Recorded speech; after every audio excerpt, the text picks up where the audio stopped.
ണെന്ന്. അപ്പൊ ഇതിന്റെ സത്യാവസ്ഥ വീണ്ടും ഞാൻ പറയുന്നു, എനിക്ക് ദുബായിൽ ഏതെങ്കിലും തരത്തിലുള്ള ഒരു വില്ലയോ ഗോൾഡൻ വിസയോ ഒന്നും തന്നെ കിട്ടിയിട്ടില്ല. അത് ഫേക്ക് ന്യൂസ് ആണ്. അതൊരു ഒരു എന്താ പറയുക, എന്നെ കൺസിഡർ ചെയ്ത കോൺഫിഡൻറ്റ് ഗ്രൂപ്പിനും അതുപോലെ തന്നെ റോയ് സാറിനോടുള്ള നന്ദിയും കടപ്പാടും ഒക്കെ ആദ്യമേ തന്നെ അറിയിക്കുകയാണ്. കാരണം 10 ലക്ഷം എന്ന് പറയുന്നത് ഒരു വലിയ എമൗണ്ടാണ്. അപ്പോൾ എന്നെപ്പോലുള്ള ഒരാൾക്ക് ഇത്രയും വലിയൊരു എമൗണ്ട് തന്ന റോയ് സാറിനും കോൺഫിഡൻറ്റ് ഗ്രൂപ്പിനും ഒക്കെയുള്ള നന്ദി എത്രമാത്രം പറഞ്ഞാലും അത് എനിക്കുള്ള സന്തോഷം എന്ന് പറഞ്ഞിട്ടുണ്ടെങ്കിൽ നിങ്ങളുടെ അടുത്ത് പറഞ്ഞറിയിക്കാൻ പോലും പറ്റില്ല. അപ്പം അതാണ് എനിക്ക് ആദ്യത്തെ ഒരു സ്റ്റേറ്റ്മെൻറ്റ് നിങ്ങളോട് പറയാനുള്ളത്. പിന്നെ റോയ് സാറിനെ കാണാൻ പോകുന്നു, അതിൻ്റെയും ഭയങ്കരമായിട്ടുള്ള ഒരു സന്തോഷം, എക്സൈറ്റ്മെൻറ്റ് എന്നൊക്കെ പറയില്ലേ. ഇത്രയും ഞാൻ മനസ്സിലൊക്കെ ഇട്ട് ഇത്ര നാൾ ആരാധിച്ചിരുന്ന ഒരു വ്യക്തിനെയൊക്കെ നമ്മൾ നേരിട്ട് കാണാൻ പോകുന്നു. അത് തീർച്ചയായിട്ടും ഒരു സന്തോഷകരമായിട്ടുള്ള ഒരു ഫീലാണ്. അപ്പോൾ ആ ഒരു ഫീല് ഇപ്പോൾ അത് കിട്ടുന്നു എന്നറിയുന്നതിൽ ഒരുപാട് സന്തോഷം. പിന്നെ ശരിക്കും അതൊരു ഫീലാണ് സത്യത്തിൽ. കാരണം നമ്മളൊരു ബിഗ് ബോസ് പോലുള്ള ഒരു പ്ലാറ്റ്ഫോമിൽ 100 ദിവസം നിന്നു. അപ്പോൾ അത് കഴിഞ്ഞിട്ട് പുറത്തിറങ്ങുമ്പോൾ ജനങ്ങളുടെ അംഗീകാരം കിട്ടുന്നു. അതുപോലെ തന്നെ കോൺഫിഡൻറ്റ് ഗ്രൂപ്പിൻ്റെയും അതുപോലെ തന്നെ റോയ് സാറിൻ്റെയും ഒരു അംഗീകാരം കിട്ടുക എന്ന് പറഞ്ഞിട്ടുണ്ടെങ്കിൽ അതൊരു വലിയൊരു കാര്യം തന്നെയാണ്. ആൻഡ് ആ ഒരു പ്രഖ്യാപനം നടന്നു കഴിഞ്ഞിട്ട് തൊട്ടടുത്ത ദിവസം തന്നെ ചെക്ക് എനിക്ക് തരിക എന്ന് പറഞ്ഞിട്ടുണ്ടെങ്കിൽ അതിൽ പരം ഒരു സന്തോഷം എനിക്ക് കിട്ടാനില്ല. അപ്പം താങ്ക്സ് ടു അബിൽ ബ്രോ. പിന്നെ ഒരുപാട് പേരുണ്ട് ഇതിൻ്റെ പുറകിൽ കഷ്ടപ്പെട്ടവർ. പെട്ടെന്ന് എൻ്റെ ഓവർ എക്സൈറ്റ്മെൻറ്റ് കാരണം എനിക്ക് തന്നെ ചില പേരുകൾ മിസ്സായി പോവാണ്. ഈ പറയുന്ന പോലെ റിയ സാറ്, പിന്നെ വിനീത് ബ്രോ. അപ്പം അങ്ങനെ ഒരുപാട് ആളുകളോട് എനിക്ക് നന്ദി പറയാനുണ്ട്. അപ്പം ആദ്യത്തെ കാര്യം തന്നെയാണ് എനിക്ക് റോയ് സാറിനെ ഞാൻ കാണാൻ പോകുന്നു. എന്നെ പോലെയുള്ള ഒരു സാധാരണക്കാരനെ ഇങ്ങനെ പിടിച്ചുയർത്തുക എന്ന് പറഞ്ഞിട്ടുണ്ടെങ്കിൽ അതൊരു വലിയ കാര്യമാണ്. അതുകൂടാണ്ട് എന്നെ ഇൻവൈറ്റ് ചെയ്യുക എന്ന് പറഞ്ഞിട്ടുണ്ടെങ്കിൽ അതിൽ പരമൊരു സന്തോഷം എനിക്ക് കിട്ടാനില്ല. അതൊരു വലിയൊരു സംഭവമായിട്ടാണ് ഞാൻ കരുതുന്നത്. തൃശ്ശൂർ ജില്ലയിലെ കോടന്നൂർ പോലുള്ള ഒരു സാധാരണ ഗ്രാമത്തിലുള്ള ഒരു സാധാരണക്കാരനായിട്ടുള്ള എന്നെ ഇങ്ങോട്ട് ക്ഷണിക്കുന്നു, ഇന്ന് തന്നെ എനിക്ക് ചെക്ക് തരുന്നു എന്നൊക്കെ പറഞ്ഞിട്ടുണ്ടെങ്കിൽ അതൊരു വലിയ കാര്യമാണ് തീർച്ചയായിട്ടും. അപ്പോൾ thanks to confident group and Roy sir, പിന്നെ ഇതിൻ്റെ പുറകിൽ പ്രവർത്തിക്കുന്ന എല്ലാ ആളുകളോടും താങ്ക്സ്.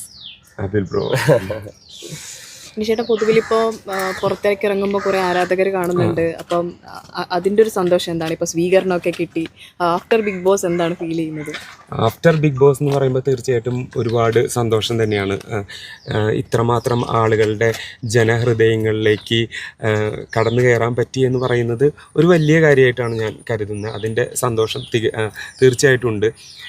ബിഗ് ബോസിന് മുന്നേ നമ്മുടെ വീട്ടിൽ നിന്ന് പുറത്തിറങ്ങുമ്പോൾ ഒരാളും തിരിച്ചറിയുന്നുണ്ടായിരുന്നില്ല. ഇപ്പം ഞാൻ ഇങ്ങോട്ട് വരുമ്പോൾ തന്നെ ഒരുപാട് ആളുകൾ തിരിച്ചറിയുന്നു, സ്നേഹം പങ്കുവയ്ക്കുന്നു. അതൊക്കെ ഒരു മഹാ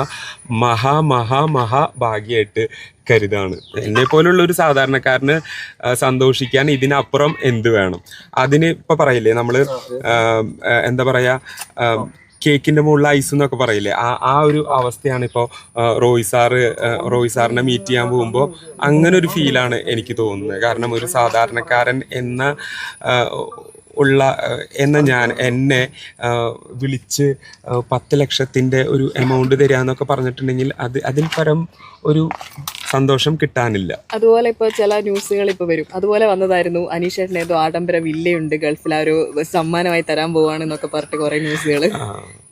അത് ഞാൻ ആദ്യം വിചാരിച്ചു പ്രതികരിക്കണ്ട എന്ന് വിചാരിച്ചു. അതൊരു ഓൾറെഡി എനിക്കറിയാം അത് തെറ്റായിട്ടുള്ള ന്യൂസാണ്. അപ്പോൾ പിന്നെ ഞാൻ അതിൻ്റെ പുറകെ പോകണ്ടെന്ന് വിചാരിച്ചതാണ്. പക്ഷേ വീണ്ടും എന്നെ അറിയുന്ന ആളുകളും അതുപോലെ തന്നെ അയച്ചു. അപ്പോഴും ഞാൻ വിചാരിച്ചു വേണ്ട എന്ന്. പക്ഷേ പിന്നീട് അതൊരു ലിമിറ്റ് വിട്ടു പോയപ്പോൾ എനിക്ക് തോന്നി അതിന് പ്രതികരിക്കണം എന്ന്. അപ്പോൾ ഇതിൻ്റെ സത്യാവസ്ഥ വീണ്ടും ഞാൻ പറയുന്നു, എനിക്ക് ദുബായിൽ ഏതെങ്കിലും തരത്തിലുള്ള ഒരു വില്ലയോ ഗോൾഡൻ വിസയോ ഒന്നും തന്നെ കിട്ടിയിട്ടില്ല. അത് ഫേക്ക് ന്യൂസ് ആണ്. അതേപോലെ തന്നെ കുറെ വിമർശനങ്ങൾക്ക് അനീഷേട്ട ഉത്തരം പറയുന്നില്ല. അപ്പൊ അതാണ് കുറെ PR-ന്റെ പേരിലുള്ള വിമർശനങ്ങൾ കൂടുതലായിട്ട് വരുന്നുണ്ട്. അനീഷേട്ടന് PR ഉണ്ട്, അതാണ് ഏറ്റവും വലിയ PR അനീഷേട്ടനാണ് എന്നാണൊക്കെ പറയുന്നത്. അതിന് ശരിക്കും അതിന്റെ സത്യാവസ്ഥ എന്താണ്? എനിക്ക് ഒരു തരത്തിലുള്ള PR-ഉം ഇല്ല. ഞാൻ പോകുമ്പോൾ, അതായത് നമ്മുടെ ബിഗ് ബോസിലേക്ക് പോകുമ്പോൾ എൻ്റെ സോഷ്യൽ മീഡിയ അക്കൗണ്ടുകളൊക്കെ ഞാൻ ഒരാൾക്കും കൊടുക്കേ അങ്ങനെയൊന്നും ചെയ്തിട്ടുണ്ടായിരുന്നില്ല.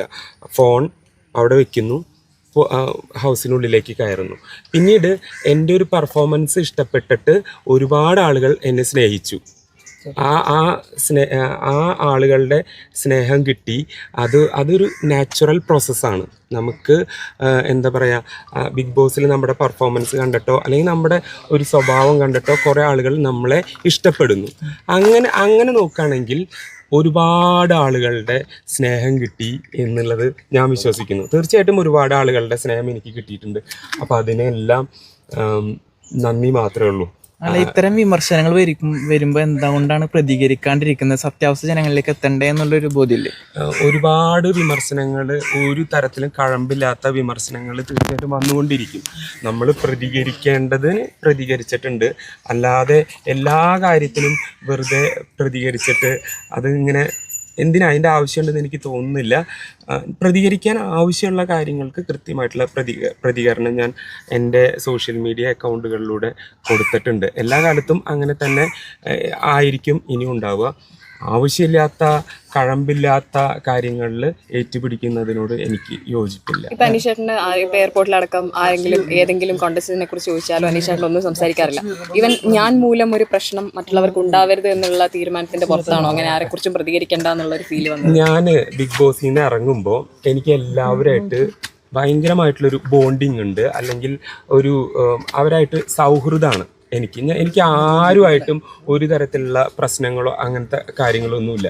പിന്നെ എന്തിനാണ് ഞാൻ അവരെക്കുറിച്ച് ഒരു നെഗറ്റീവായിട്ടുള്ള കാര്യങ്ങൾ പറയേണ്ടത്? എല്ലാവരുമായിട്ടും നല്ല രീതിയിലുള്ള സൗഹൃദമായിട്ടാണ് ഞാനിപ്പോൾ പോകുന്നത്. ബിഗ് ബോസിന് ശേഷം ആരെങ്കിലും കോണ്ടാക്ട് ചെയ്തിട്ടുണ്ടായിരുന്നോ? ഇപ്പൊ ഷാനവാസ് വന്നിട്ടുണ്ടായിരുന്നു എന്ന് പറഞ്ഞിട്ട് പിന്നെ അങ്ങനെ ഒരുപാട് പേര് കോണ്ടാക്ട് ചെയ്തിട്ടുണ്ടായിരുന്നു. ഞാൻ ഒരാളെ ഇങ്ങനെ എടുത്തൊന്നും പറയുന്നില്ല, ഇന്നയാൾ വിളിച്ചു എന്നൊന്നും പറയുന്നില്ല.